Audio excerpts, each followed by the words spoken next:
Maybe that's what real mechanics do. All right, rear brake. We got to break the pin free.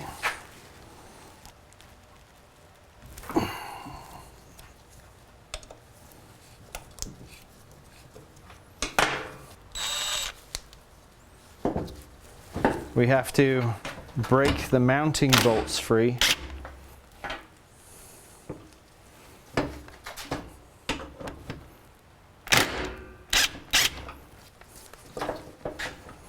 And then we have to undo these.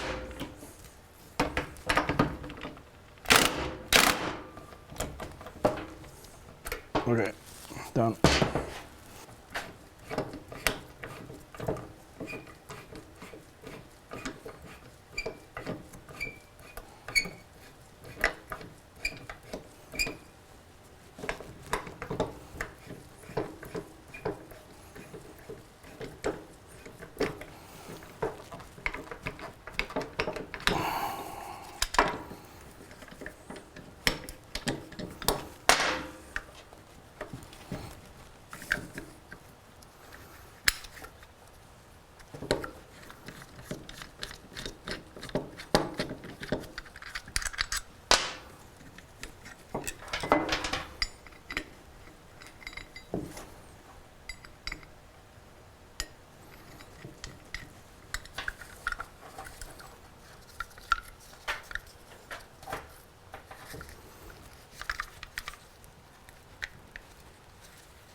All right, so on the back side of the caliper, that's where the oil goes, which pushes that piston out. So, obviously never been cleaned, completely filthy, all corroded in here. I'm gonna first clean this up and make it immaculate. And then some of the WD might get in behind here and might help. Dave's gonna fire the compressor up, and then we're gonna try and put gently a little bit of compressed air through the oil hole, because if we blast it, all the oil and the piston go flying across the garage, which would be really stupid. So we'll gently add air to see if this will pop to the point that it falls out. If it won't, then we have to use a little more air, which runs the risk of that just popping straight through, but we'll deal with that in a minute. So while the compressor charges, I'm going to get busy again with my toothbrush. Beautiful. Oh, we got rid of the grommet. No, the O-ring. It's not really an O-ring anymore. Okay, for posterity, we're going to try and kill ourselves. Oh, I saw your hand jump. And there's all the goo. Wow. It's actually in pretty good shape. But look at, we have latte. We have a latte. Someone hand me a paper towel. That's actually not that bad. See the O-ring inside? Those little O-rings in there? Yep.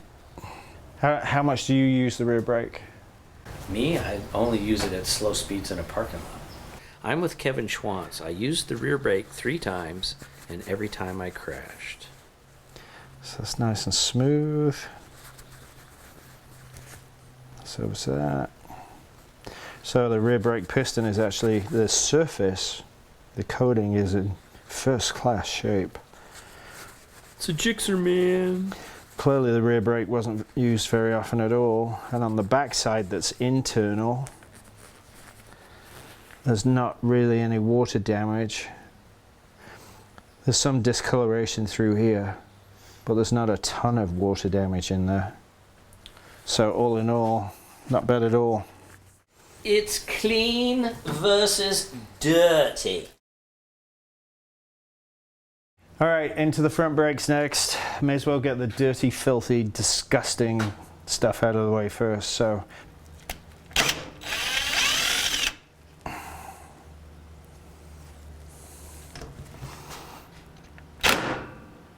ow.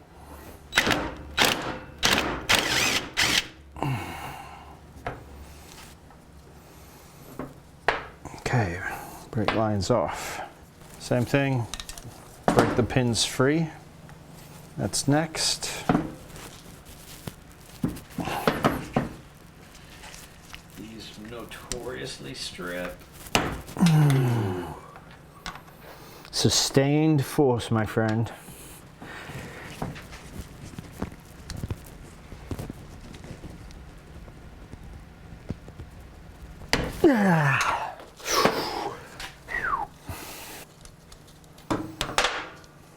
So these have come apart before because those just came out beautifully.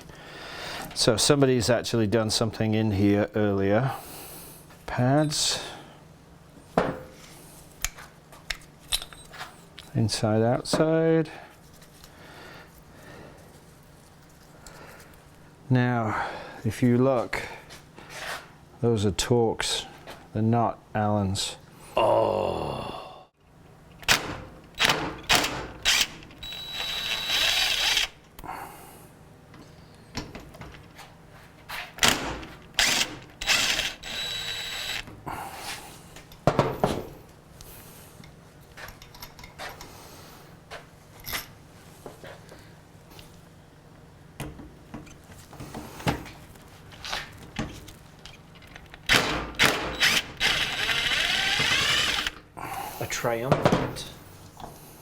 Triumvirate of screws. Ick. Filthy. Disgusting. Even got a spider's web right, spider's nest right there. Beautiful. Lovely plumage. Arachnophobia. In between bike setups at Moto Guild, where you can rent a bench and they give you all the tools to work on your own bike, we did a bunch of work to the 750. Pete Aronson from Quick Racing Products sent us these delightful brake piston caliper removal jaws, which are nicely set with a crank handle, so you can set your high or low point here with a maximum value set by the nut. Obviously a vice grip setup where you can lock it in place and the pin to release it when you're done. Also have some really nice texturing on the top where you can get your fingers and thumbs around it, so that's awesome. So, it's moving. Will it come out?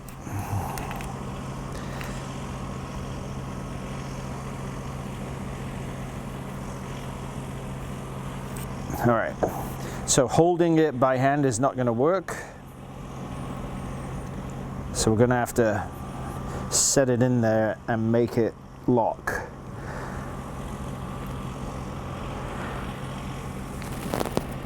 There it goes. So now hopefully we get enough leverage in here to rock that piston backwards and forwards.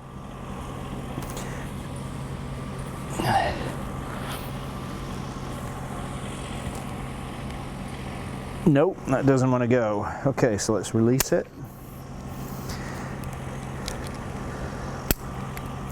Let's try that again by hand. So it'll move by hand, but if I lock it, it's almost putting too much force on the piston and keeping it inside. So gently side to side. We're not making much of an impression there, so this is going to take a minute to get this out. Well, let's divert our attention to the smaller one. Will that break free? So smaller means smaller.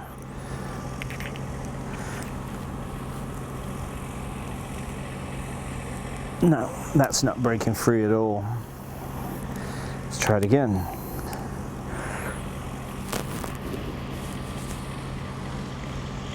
There it goes.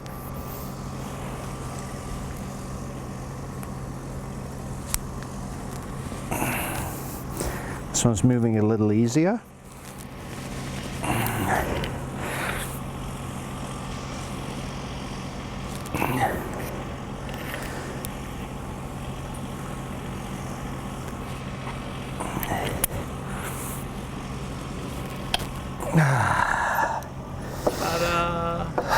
Ooh, That looks beautiful. that looks like marmalade. There's a certain bear that may want to put its paw in there. Our trash and treasure is proving to be awkward. So let's go back in on that one. 2 turns.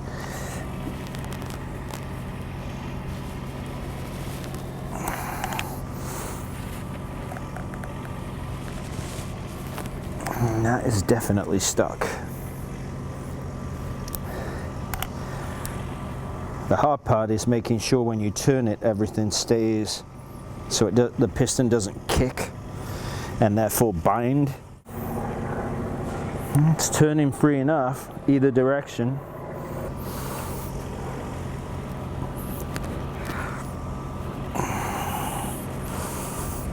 Oh! And of course, more marmalade. So now I'm wondering if these marks here are from me twisting gently, trying to get it to go, and as it comes out, it's just catching. You can feel it with your fingernail too. So I wonder if those must be me then. This is why we take them apart. Interesting. Gooey, gelatinous, no real liquid, full liquid. Also, lots more gelatin. Oh yeah. With grip width.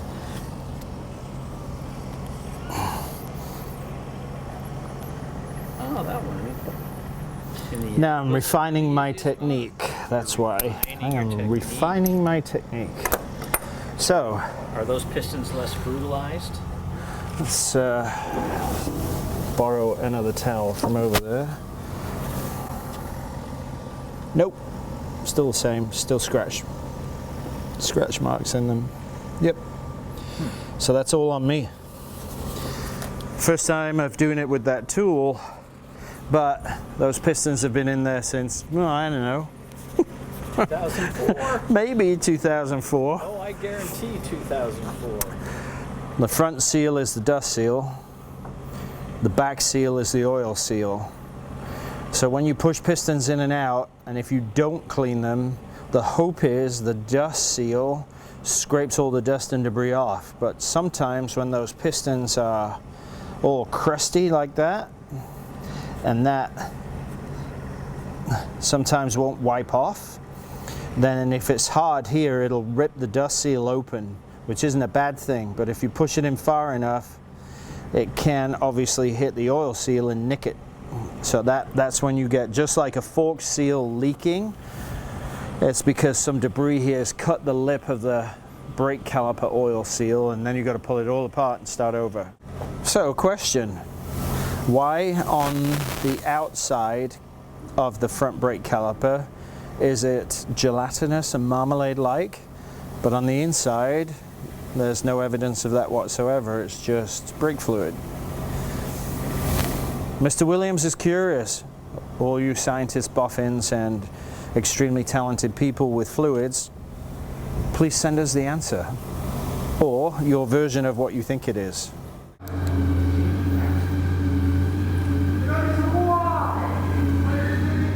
No, that doesn't even move. You're already making me feel bad or discouraged about like getting a water bike that has these views. I'm like, oh, I changed my pipe. What am I gonna do? I'll clean the car. Okay, just like go 2 times and I was like, All right, how much compressed air do we need to block? So those are just 3 bolt holes. That's the only oil passageway. So we might be able to pop it out with air.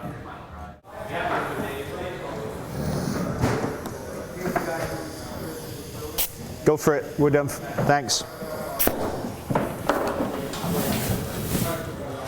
There you go. Boy, that's just way better. Now that's somewhat gelatinous, but now there's no way to put that in and blow that out. But, well, we could clamp this in place actually. Yes. Maybe that's what real mechanics do.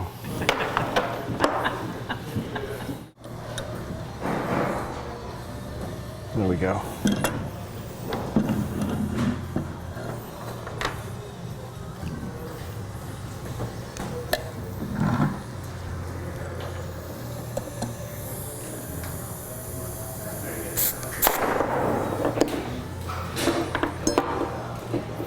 Guess that's the easy way to do it. No kidding. I learned something today, Dad. I learned how to use compressed air. Ugh. Without killing myself. Ooh. Look at that. So this is the way professional mechanics take pistons out of crappy calipers and blow oil seals out of them. Now the question is, will this one come out with the tool easily? Yes. Blew the dust seal right out of it. And look at all that Sumptuous goo. gelatinous mess.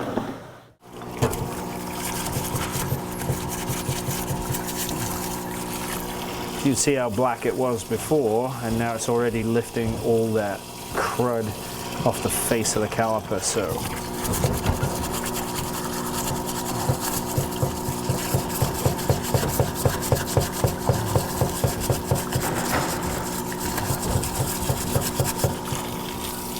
and as we keep going, more and more of it's cleaning up. Like I said, these areas won't clean off, there's no chance there, but as long as we get this machine face clean, that'll be awesome.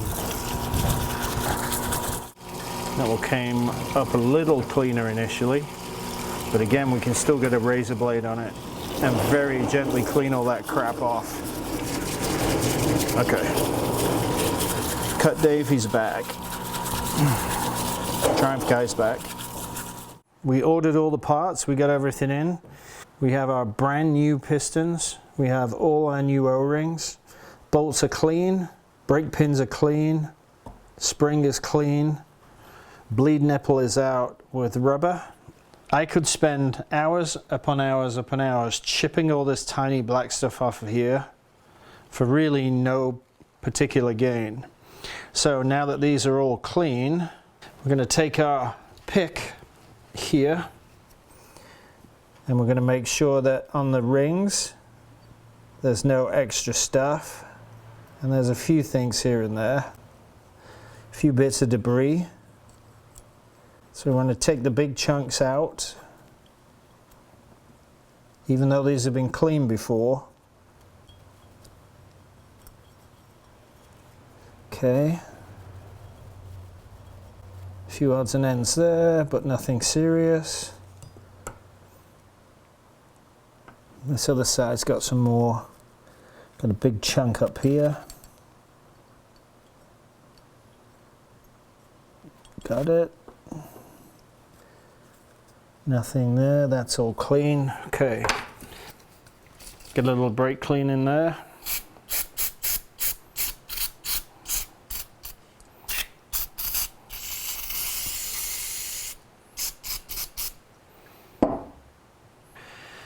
We've got some grease. Don't need a whole lot.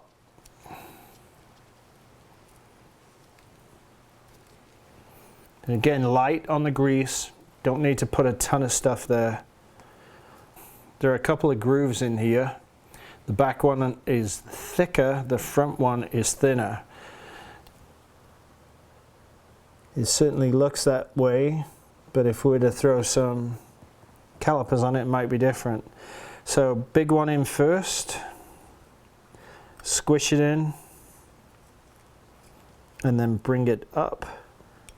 And it makes it a little more difficult when it's greased. As long as you can get a third of it into play, like that, The rest will follow, but you got to use your thumb and keep it in play, keep it located, and then gently work it around until you've got the whole band in.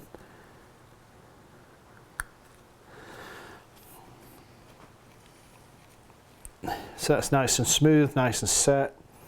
They look like they're different diameters in width. So the thick one is the base one. So that's the thick one, and then the thin one is for the top. So let's go ahead and set this one in top.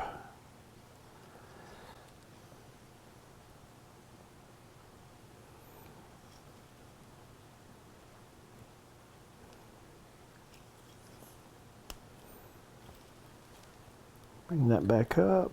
You're too high, there you go.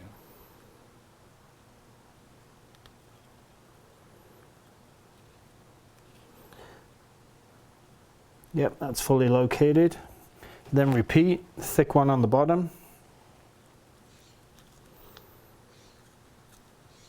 And that's fully seated, so we've got both of those ready to go. Now, as far as the piston goes, obviously, the flat side goes in that way. We don't want a whole lot of grease on here, and we want to basically spread the grease out and only put it on this upper surface.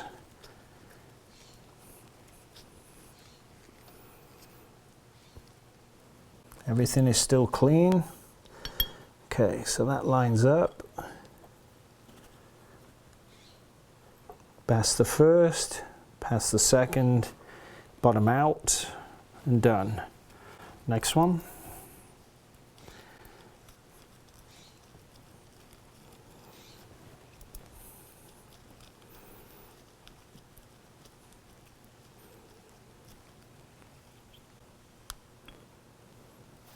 Rotate your hand around. There we go. So, pass the first, second, and finish. So we are now ready. We've got both sides, pistons greased, O-rings greased. Now we come to the tricky piece of putting this one in here. This is pretty flat. Not much of a recess. That has a lot more of a recess for this O-ring to sit into. So just a little bit of grease on it to make it tacky.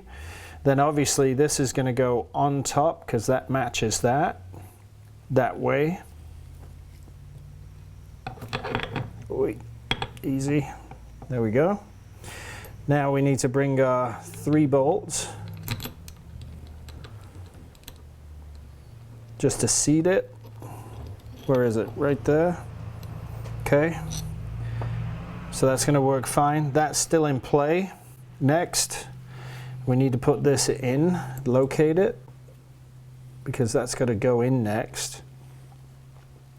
We're going to do the bleed nipple last. Let's get our bolts ready here. So 3 bolts and our Torx tool. So now the hard part is getting this top piece over and in correctly so we don't dislodge the spring.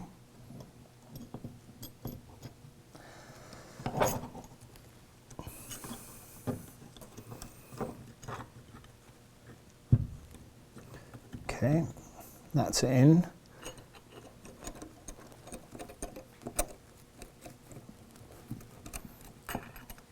Nope, it's not in. There it is. There we go. Okay, so first one in.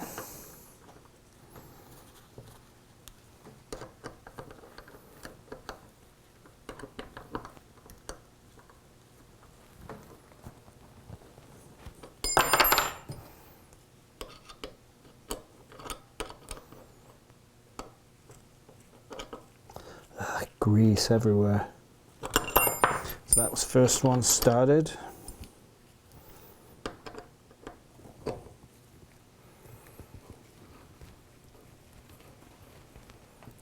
There's the second one.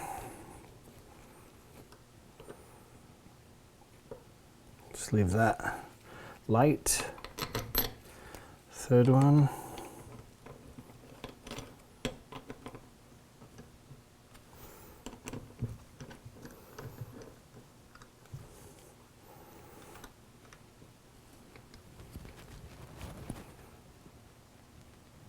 Okay, that's snug.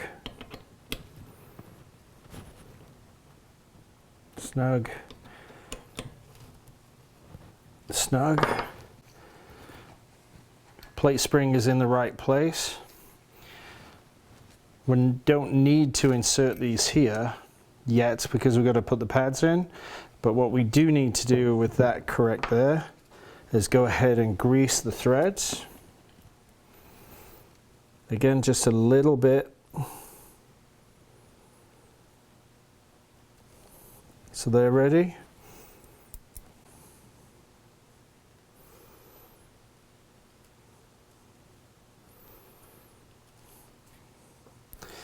Then when we're ready to go, we can install our bleed nipple in here now.